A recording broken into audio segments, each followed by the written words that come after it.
Welcome to RotoWire Fantasy Football Live. Week 7 already starting here. Remember, we're coming at you 5 days a week, 11 a.m. Eastern. You can always catch the replay. So if you're not on time, no worries at all, unless you want to be active in the chat.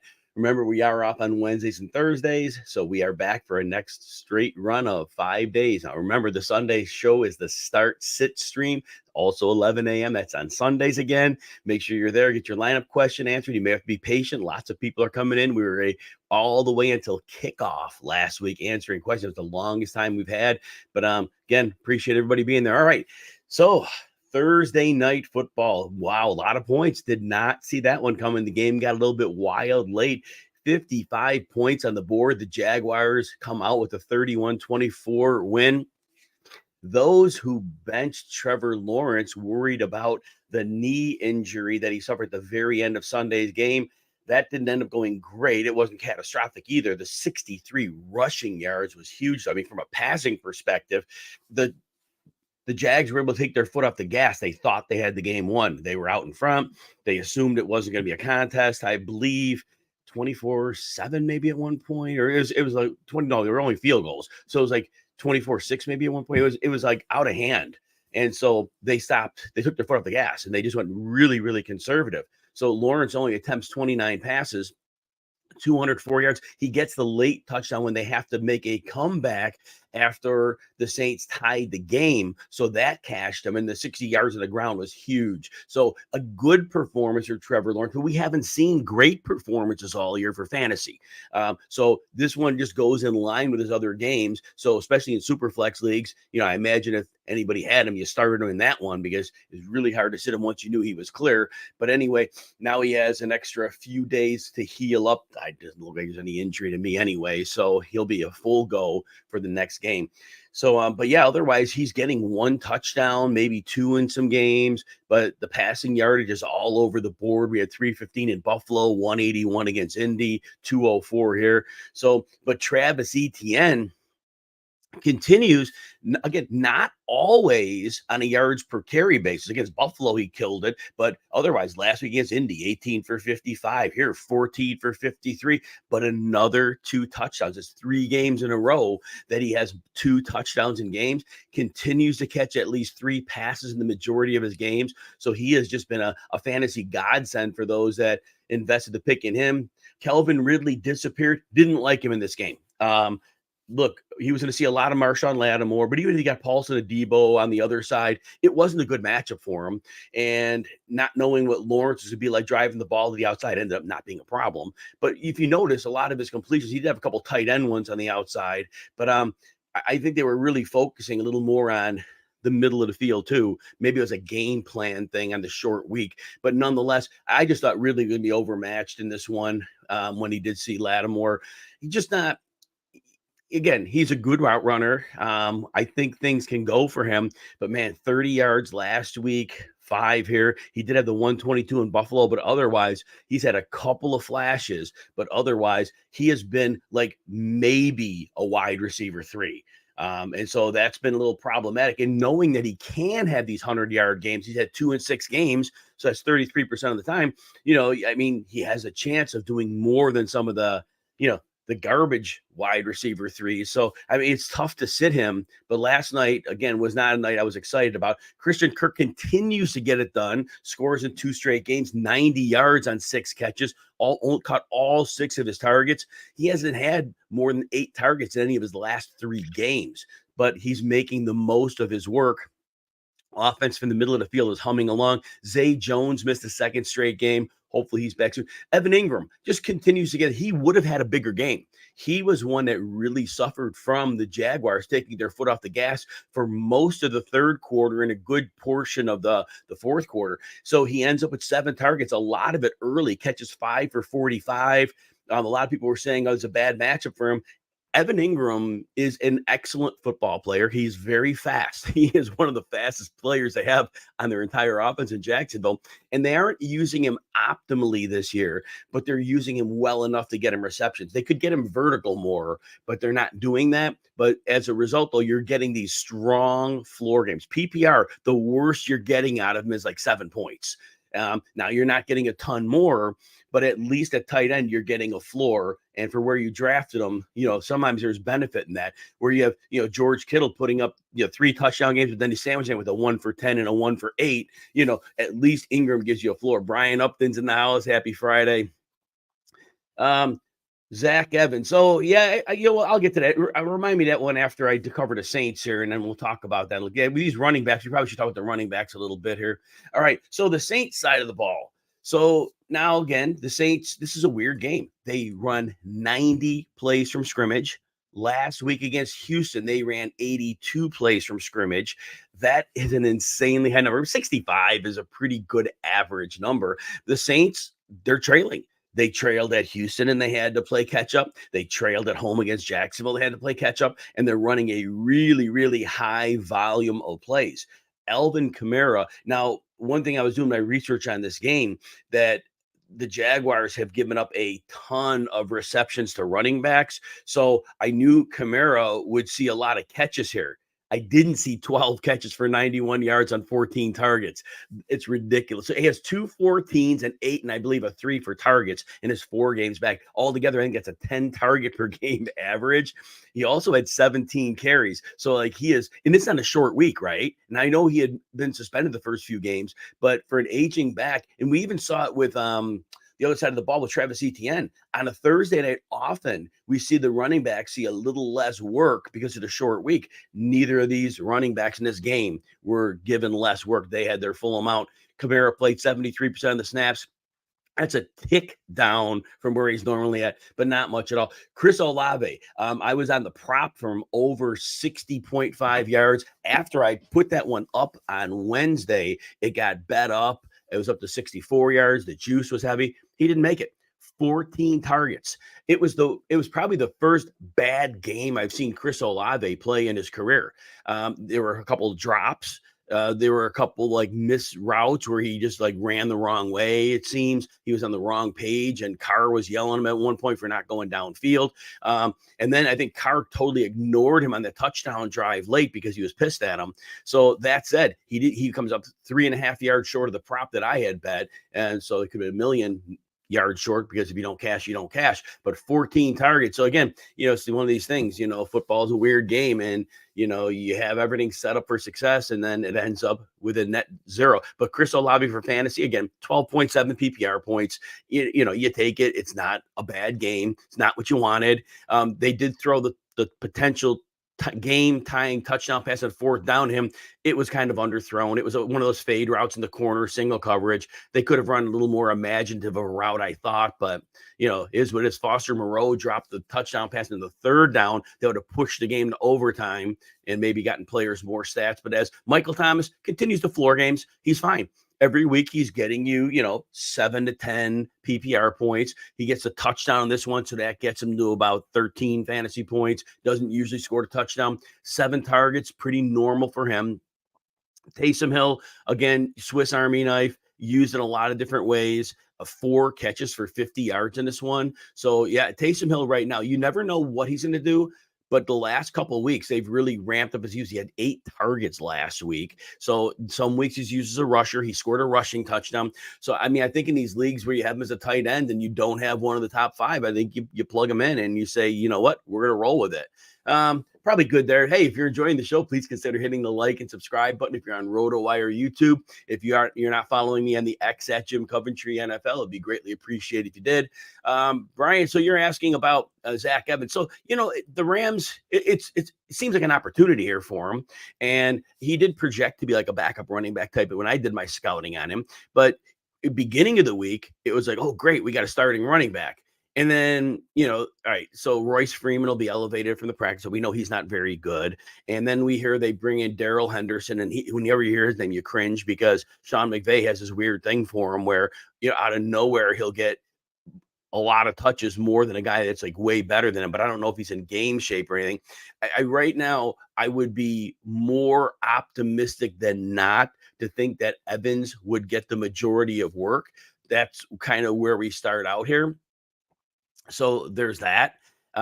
In relation to the matchup is not problematic at all. So I do think they're going to come out passing pretty heavy in this game, but there should be some rushing opportunity. And if they get a lead, I think that, I think you just start him as a running back too, because we really don't know what he is yet. We always hope with these rookies, we're optimistic that, the sky's the limit for them. But then somebody's got to remember when they came in the league, some of these guys were players that, were limited prospects as they were. So I think we just deal with that. But again, volume is king in fantasy football. And if Zach Evans is going to come in and get 15 touches, well, he's a running back too, because he's going to get some yardage and maybe he gets a touchdown. Again, I don't know what Royce Freeman will be in terms of usage. I don't know what the pass protection's like. We do know that both Kyron Williams and Ronnie Rivers were actually doing quite well in protecting Stafford. And I don't know what Evans is going to be like in that category because we haven't really seen him do that. So that's going to be an interesting thought as well. But again, you play him as a running back too this week. If if you don't have any other options, and you just hope that it ends up working out, because we don't have much more to go. But the matchup is fine. There is nothing scary about the matchup. So I think it's a positive. I think we're more happy than not that we're starting him there. All right, let's talk some player trends. We'll have Adam Thompson coming in at the bottom of the hour to give you some NFL picks for week 7. All right, Alexander Madison.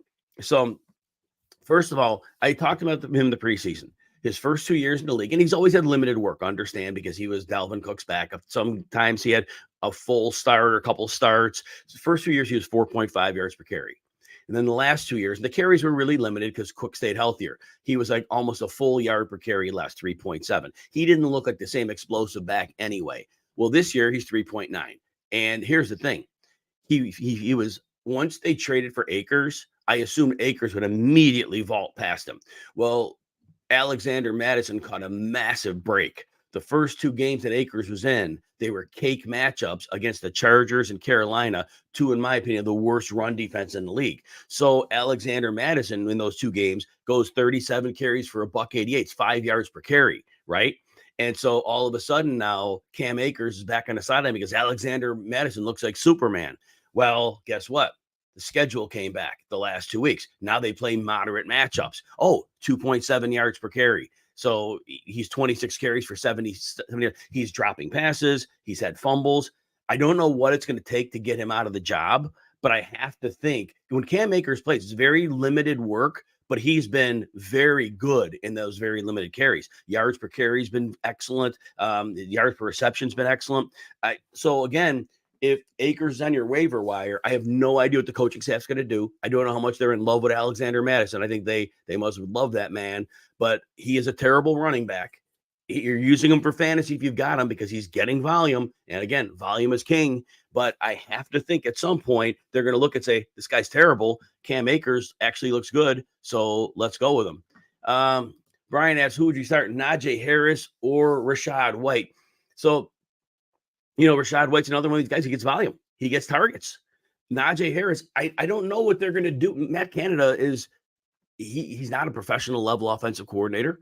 And the problem is that Najee Harris is like super when I looked at his splits, his yards after contact and broken tackle rate, they are through the roof. He's like in the league leaders.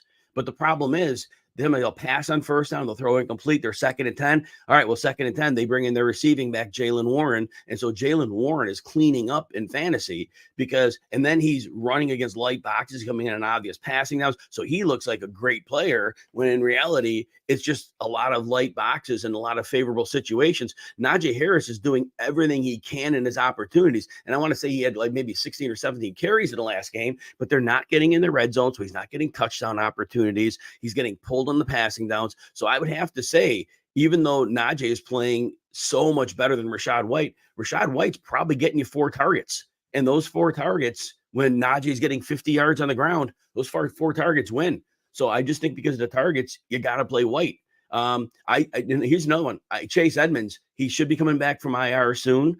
In his very limited touches, he looked great. Remember, I keep going back to last year. I know he was terrible in Miami, but when he went to Denver late in the season and got over the high ankle, he was the same Chase Edmonds he was in Arizona. He didn't. So make a waiver wire claim for Chase Edmonds. That was a 4 to 6 week injury, and I think this is week 5 of it. So Chase Edmonds would not surprise me if he came in and by, week 10, if he's running that backfield because they already pushed aside Sean Tucker. Keyshawn Vaughn is terrible, and they have no other option right now. So speculative ad on Chase Edmonds. Like I said, he's not the Miami version for that half a year. All right. Josh Jacobs is next. So we talked in the preseason. There were a couple things we were out on him. We say, first of all, I always hate betting on a guy who comes off of a crazy career year, a year that is so far better than anything done in the past. Those are always like outliers, especially in a contract year, right? And that was the Jacobs thing. So that was a little bit of a problem there. So, you know, Josh Jacobs, the 2 years before last year's breakout, he was 3.95 per carry. As a rookie, he had good numbers. And then in his breakout year last year, he had 4.9 yards per carry, but that didn't tell half the story. He was catching a ton of passes. He was scoring at the goal. He was right at the top of the fantasy backs last year. Well, this year, 2.9 yards per carry. And we're way past the point now of saying, is he in football shape? Because maybe we give him 3 weeks on that because he didn't come to camp. He hadn't signed his franchise. So I was very concerned he wasn't going to be in shape. But now we're already, in like last week, 25 for 77. He's getting to volume. For fantasy, you're starting him because he's catching some passes. A couple weeks ago, he had a touchdown. He has an 8-catch game of 5. He only 2 last week. But again, in his worst game, he's getting you 10 PPR points. And in his best, he's getting you over 20. So you're playing him every week, but regardless, he's not the player he was last year. And I don't think it's a buying opportunity for sure. And at some point, they could start slowing down, throwing to the running back. They might start throwing a little more of their receivers. They might get Michael Mayer more involved, 82% of the snaps last week. So a lot of apprehension here, but Josh Jacobs could be a player to consider selling. People are going to look at his fantasy output and see it's there. But if those targets dry up, the Raiders aren't scoring a lot of touchdowns. So that's going to be problematic. But if you hold him to, it's fine. Because again, his floor is going to be good every week. And you know what? And he's typically a durable back. So that's been important too. He's usually on the field. So definitely that. Question of trade Evan Ingram for Javonte Williams. Oh yeah, if you have another tight end, you can definitely get a running back 100%. Yeah, Mark Andrews is the man. And yeah, a great trade bait, and Evan Ingram, definitely trade him. And again, you get an RB2 out of the deal. And maybe Williams, as the season goes on, gets a little bit better, with the knee. So we'll see that as well. So good question there. Again, bottom of the hour, we have Adam Thompson coming in. I will be putting threads up on the X this weekend with actionable advice.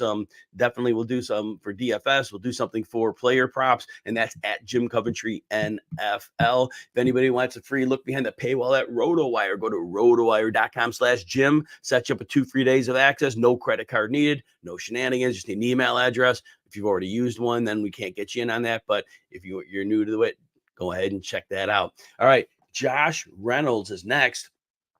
Josh Reynolds, look, his role is not going away. Even Jameson Williams, his snaps actually went down. He scored a touchdown, had the bigger game, but his snap share was in the 23% range. It was low. Coach Campbell has not been shy about complaining about Jameson Williams, but even so, Williams would be the deep threat. Josh Reynolds is the possession guy on the outside, and he has a great chemistry with Jared Goff. Other than the week he goose egg, that was coming out of a groin injury. He was like a decoy in that game, but he gets almost 50 yards in every game, at least 3 catches. He has a chance to score touchdowns, so he is definitely that wide receiver 3 type with a good floor, occasional ceiling. But he's not a player we should be ignoring here. I don't see a situation changing a lot. Now, if he has a game all right, so they're playing the Ravens this week. All right, maybe this week I might be out on him because if he's at least half the snaps, he probably sees Marlon Humphrey. And, if they end up seeing him there more as possible, but that would be an abject mismatch and he wouldn't have much of a chance to win there. So this would be kind of like a floor game for him. But again, I wouldn't be surprised if he came up with another, 3 for 40. That wouldn't surprise me. But again, I wouldn't expect this game at the Ravens to be a ceiling game for him. And with David Montgomery out, I think the defense could play a little more pass. The Ravens have been one of the best pass defenses in the league this year, despite not getting a great amount of pressure. But Josh Reynolds, again, he's one of those players. If somehow he's still on a waiver wire in a league, depending on if you're in an 8 or a 10 team league, that won't matter. But realistically, any league he's on the waiver wire, he probably shouldn't be. Again, if you're in a small league, that's different where everybody has all-stars on the team. Rashee Rice. So he's playing about half of the snaps, a little less, and he has 3 or 4 catches in 3 straight games. Last week, he got the yardage late, got the 72 yards. And the whole thing with the Kansas City offense right now is when teams play man against them, they do pretty well. It's zone that's causing them some problems. And the reason it's causing problems is not causing Patrick Mahomes problems, but you see, there's a lot of nuanced route running when it comes to navigating NFL zone defenses. You've got to understand how the zones are moving, how to get leverage in the zone, how to find the space in there, and also to be on the same page with your quarterback. These are things that are very slow to develop, and Rashee Rice may be starting to learn that. So I think the learning curve is getting to that point now where he may become more and more dependable. Now, I know they did pick up Mecole Hardman. I don't know what Mecole Hardman's role will be. Let me finish Rashee Rice first. But I do think Rashee Rice is a player who has done enough where Patrick Mahomes may make it a point to look for him a little bit more as that reliability grows. And before I get to Hardman, I also think Kadarius Toney, a lot of players, fantasy players gave up on him, but he's had 6 targets 2 games in a row. And I think we saw last year, they're able to utilize him and they can use him well. So I do think there's an opportunity where this offense starts to take off with Rashee Rice and Kadarius Toney being a big part because they need both of them. They need 2 guys to step up, not just Travis Kelce. And this may be where they need to get that production from. Hey, I also want, and let me finish with Mecole Hardman. So, obviously he knows the offense. There's no issue there.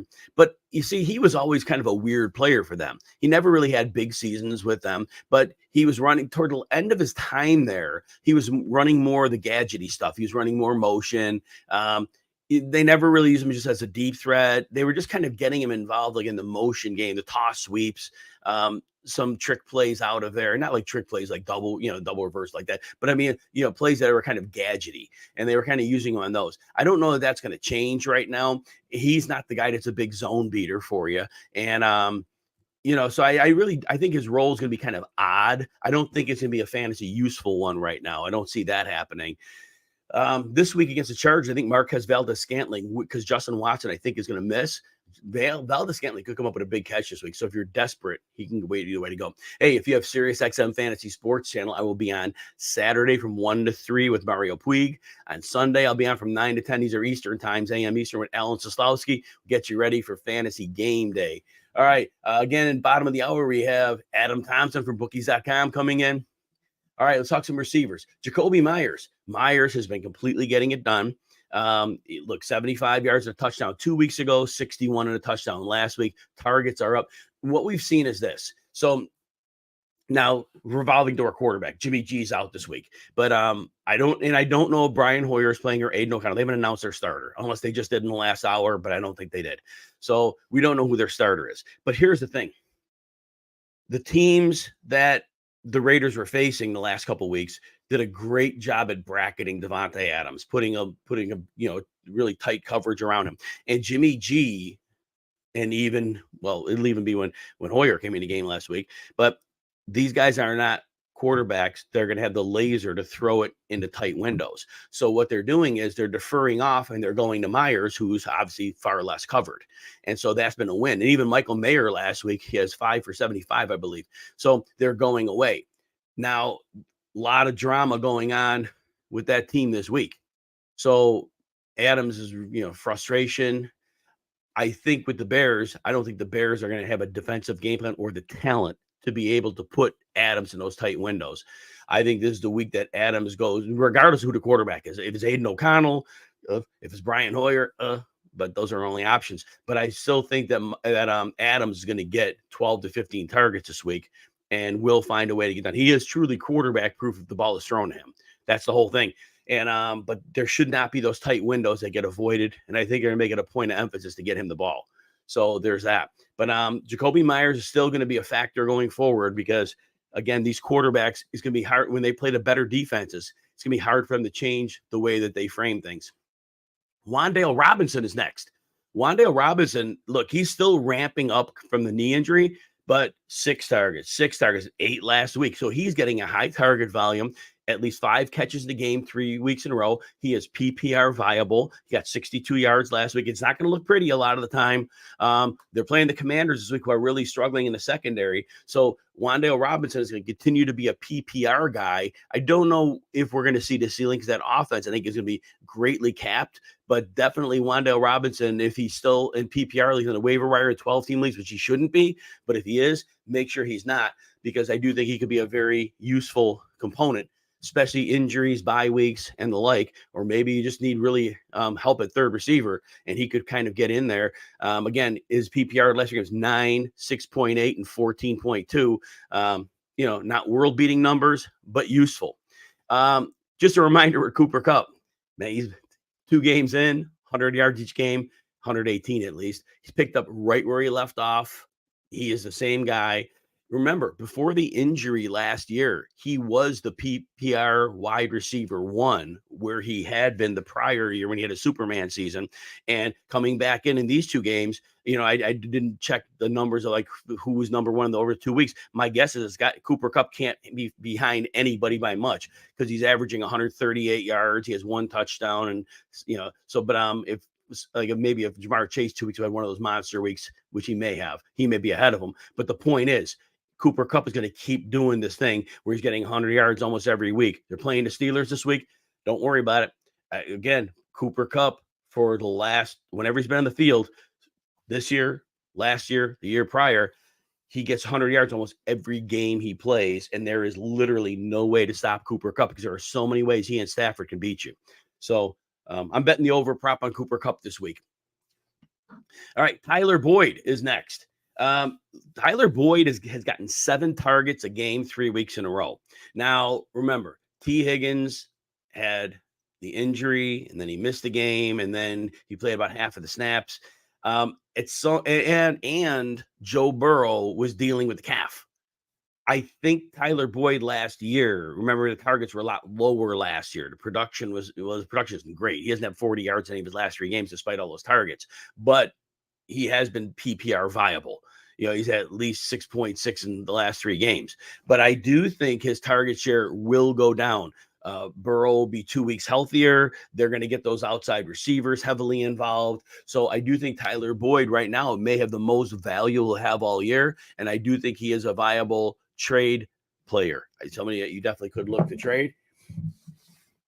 Another player who, speaking of trade, hope he gets NFL trade, would be Courtland Sutton. Sutton has scored in 2 of the last 3 weeks, but his targets have been 3, 5, and 6. So, I mean, realistically, in the yardage, he had a 46-yard game, and that was about it, a 27 and a 13. So he's just disappointing. It's a dysfunctional offense. People keep talking about Russell Wilson and how, his quarterback rating is good. And yeah, I get it. But when I watch the games, like I said, and this counts for fantasy, so you're fine. Russell Wilson's probably fine for a second quarterback in fantasy. When they fall behind quickly because he's terrible in the first half or the first quarter, he's able to get some points on the board. And so there's some fantasy action going on there. But right now, this is just really a problematic franchise. So Courtland Sutton right now, and I don't even know he's a great player, but if he gets traded to a much better situation, that would be a wonderful thing. If you're enjoying the show, please consider hitting the like and subscribe button. If you're on RotoWire YouTube, waiting for Adam Thompson to come in at the bottom of the hour, we'll get things rolling here. Remember, this show runs 5 days a week on RotoWire YouTube, 11 a.m. Eastern. The start-sit show will be on Sunday. Please join me for that. Negative trends, Tyler Higbee. Since Cooper Kupp came back, 3 targets in each game. He's got a 2 for 18 and a 2 for 10. Will he have an occasional pop game where he goes up? Yes. But I think between Puka Nacua having become a factor, obviously, and Cooper Kupp, there's not going to be much more to go around. Even Tutu Atwell has seen his targets drop and went from 5, and I think he only had a few last week. So realistically, it's like a 2-receiver offense right now. But Tyler Higbee, who was a viable tight end 1, again, streamer at best right now. But I think this 218 and 2 for 10, I think those are going to be more the games that we're going to tend to see, just because Cooper Kupp and Puka Nacua are going to take in so many of the targets. Welcome in, Adam Thompson. It's week 7 already. We had a shootout last night on Thursday. Yeah, and I thought the Saints would perform a little better, but I hit all my props. What props did you have? Let's see. What do I have? I had Carr over 31.5 attempts. I thought, 36 at the minimum is what he was going to get. He got 50 plus. So that one hit easily. And Alvin Kamara was, I think, over 31.5 receiving yards. And that was easy too. Jacksonville is one of the worst teams at guarding receivers, running backs out of the backfield. So 2 very easy money props for there. I also took the Saints -1.5. They had a huge drop that kind of changed the entire trajectory of the game. So it is what it is, but finished in the black, went 2-1. That's the prop that I had, which I was stunned it didn't catch. So the cornerback Tyson Campbell was out, and the market didn't adjust, and Chris Olave was 60.5 yards. He gets 14 targets, plays the worst game I think he's ever played. He came up 4 yards short. I was stunned. Anyway. 14 targets, usually catching 10 for about 170 yards when he's getting that much love. From his quarterback. So that's pretty shocking. And the only games Olave had in 80 yards was the game. One was the game when Carr came back from destroying his shoulder, so he couldn't throw. And then the other game was Belichick took him out.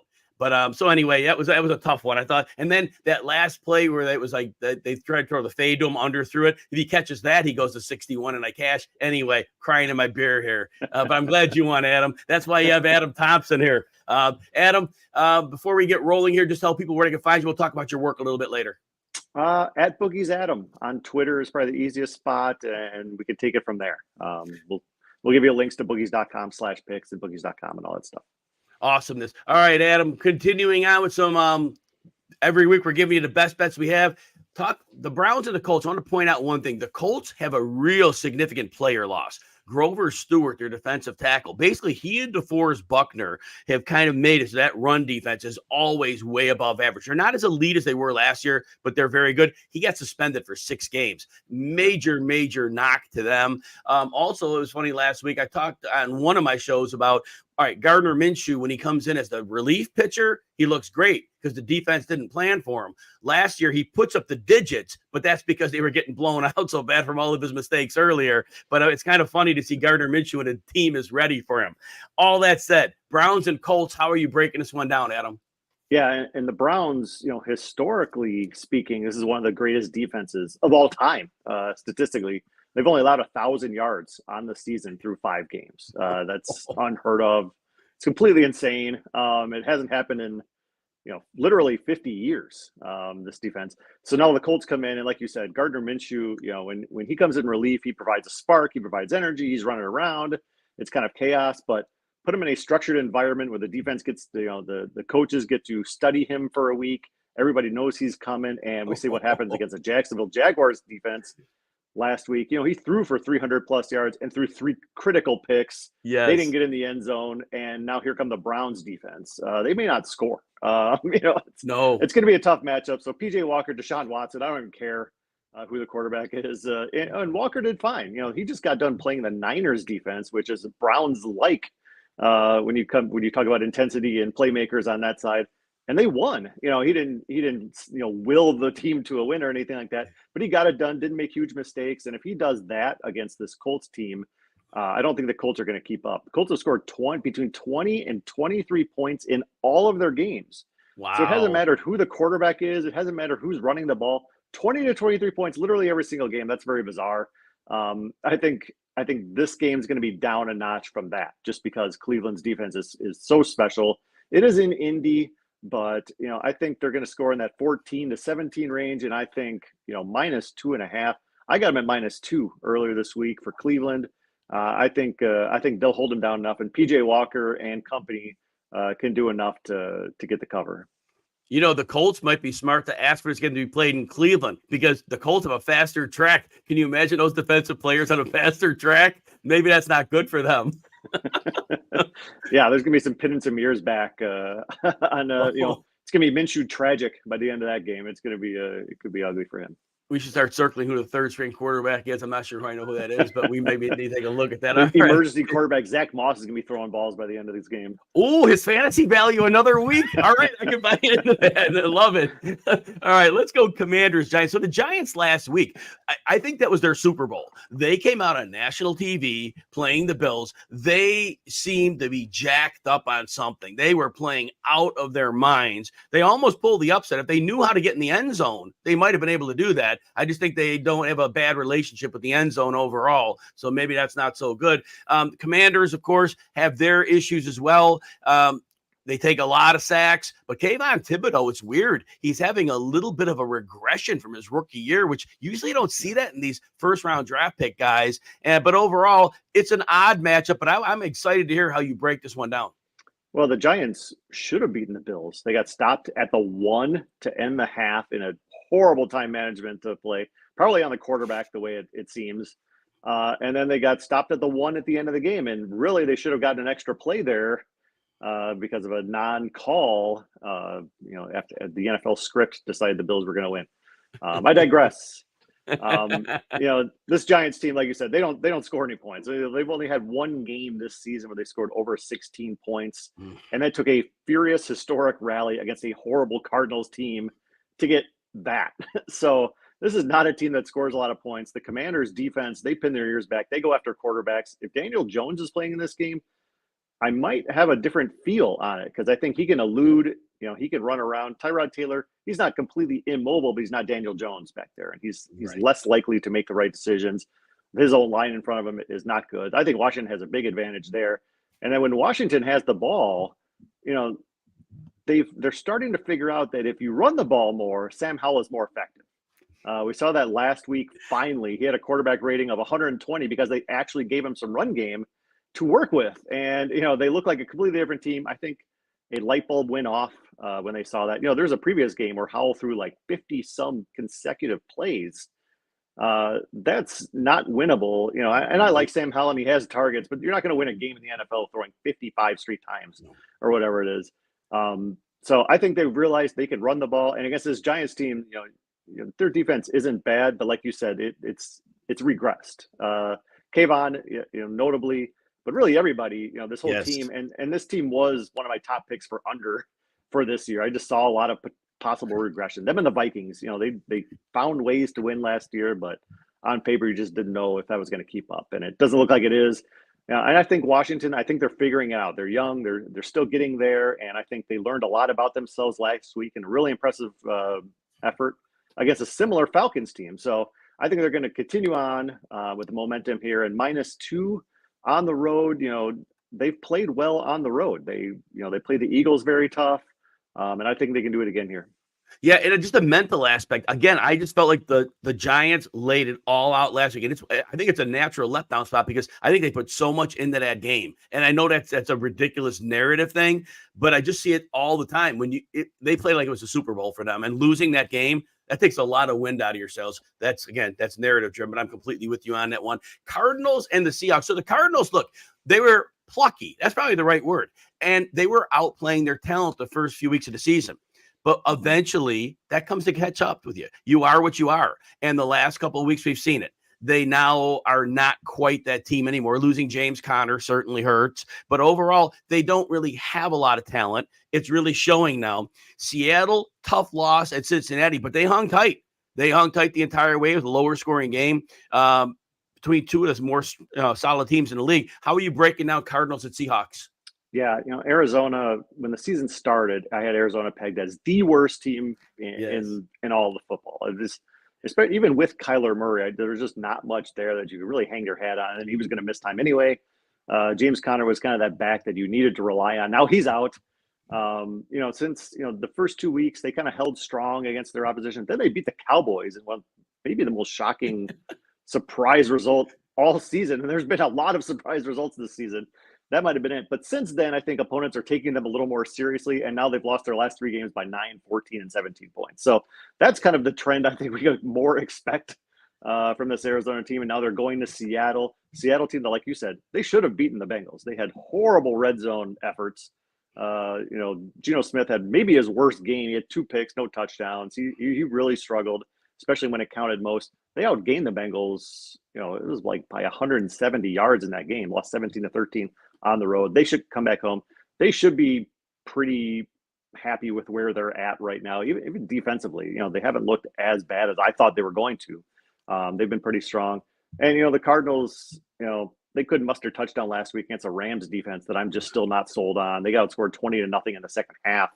I just don't think they're going to put up enough of a fight. Seattle by 10 is a very realistic number, and they could pour it on too if they want to. So I like Seattle -7.5. This one was -8, which means more people were kind of looking at that number and thinking maybe Arizona has a chance, but I'm going in the other direction. I'm thinking Seattle by 10-14. Adam, do you think the market and even the line is still viewing the Cardinals as what they were the first few weeks? They're not really properly factoring in what they are today? Probably. And Seattle, people remember, a lot of people who, make bets and do survivor pools thought Seattle week 1 was a shoe-in pick. The Rams went up there and hammered them, destroyed them. Yes. And a lot of people just kind of remember the jilted lover syndrome. A lot of people remember that. They don't remember Seattle then going to Detroit the very next week and winning. Right. And we're kind of writing their own ship after that one bizarre week one effort. And the Rams ended up being better than a lot of people thought, myself included. Of course, yes. But yeah, I think Seattle is kind of figuring it out. They can score 30 plus on a lot of teams, including this Arizona team. And, the Cardinals, I just don't think there's the personnel to kind of keep up in a shootout. And you're going to need to score, unless Geno Smith throws 3 picks, and torpedoes his own team, which can always happen. I'm not all in on Geno Smith yet, but I think, talent-wise, personnel-wise, and just where these trajectory-wise, I think Seattle has all the advantages. Yeah, it's unlikely he's under much pressure, Geno Smith, in this game, and the coverage is not that tight. So this should not be a game he implodes. Let's go to Chargers-Chiefs, divisional matchup. So we've seen some classics between these teams over the last couple of years. The Mike Williams injury really showed up to me in the Dallas game that realistically, Quentin Johnson, they haven't gotten him factored in. Josh Palmer's fine, but really you could bracket Keenan Allen. He could get some of his damage, but he's not going to destroy you because you can't do the same things that with Mike Williams on the field, who is commanding a different type of coverage. So I think that and now Austin Eckler gained back from an injury. Maybe he was just acclimating back. Hopefully that's all that is. The Chiefs, their offense hasn't been what it was. They are figuring things out against zone. They really have issues because the young receivers, zone is about nuance and finding gaps in the zone and reading how the zone's moving. And that's a work in progress. But nonetheless, how are you breaking out Chargers Chiefs, Adam? Yeah, we know Justin Herbert can sling it. He can attack a lot of defenses, but this year he's only had 2 games where he's had over 230 yards passing. So something is up. And that Mike Williams thing, obviously a huge blow. I think he's not 100% comfortable with the hand injury and an offensive line that's not doing a whole lot for him in front of him. And, this Chiefs matchup is a tough matchup. They used to have to outscore teams. It used to be Mahomes and just a cast of creatures around him that, if they showed up, great. If not, Mahomes could do it by himself. That's not the case this year. This team ranks 6th in the NFL in pass defense. So that makes it even tougher on Mahomes, especially on the road. It's a defense that ranks top 5 in points allowed and in overall yards allowed. So this defense is actually carrying the Kansas City Chiefs right now. And Mahomes, he's going to figure it out. They're going to be fine. They've averaged over 30 points a game in the last 3 times they've played the Chargers. And LA comes to town with the worst pass defense in the NFL. So, if you want to get right position, and Mahomes has dominated the NFC West or AFC West. He doesn't lose a lot of divisional games, it seems. So -5.5, that's an interesting number. Right. And certainly, the Chargers can score points, but we saw a good Dallas defense really kind of, shut them down as much as they needed to. Dallas's offense didn't do a whole lot. I think Kansas City's offense is going to do more on Sunday, and I think they get the cover. Adam, remind everybody where they can find your work. At Bookies Adam, go to twitter.com, also on Instagram on that handle, then bookies.com/picks as well. Adam's with us every Friday. Like I said, you got a documented winner. He's who you want to listen to for your picks. For Adam Thompson, I'm Jim Coventry. Be back Saturday, Sunday, 11 a.m. on this very channel. Have a great day, everyone.